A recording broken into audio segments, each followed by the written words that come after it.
अस्सलामु अलैकुम व रहमतुल्लाहि व बरकातुहू। उम्मीद है कि आप तमाम हज़रात खैर और आफियत से होंगे। मेरा इंडियन इस्लामिक चैनल पर आप तमाम सामीन का खैर मकदम है।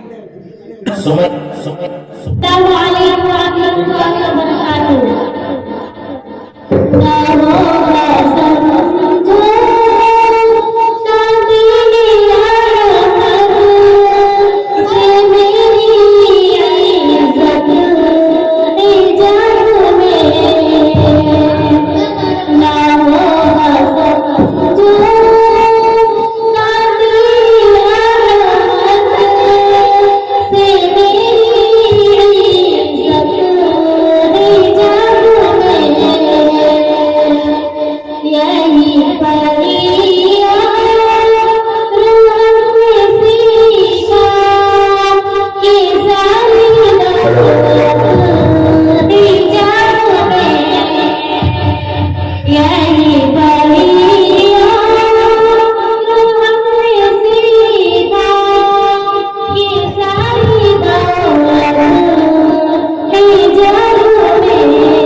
चैनल इंडियन इस्लामिक को लाइक, शेयर, सब्सक्राइब करें और अगर हमारी वीडियो पसंद आए तो कमेंट करके हमारी हिम्मत अफजाई फरमाएं। और सबसे अहम और ज़रूरी ये है कि बेल आइकन को दबाना ना भूलें ताकि आपको हमारी नई वीडियो बआसानी नोटिफिकेशन के ज़रिए मिलती रहे। शुक्रिया।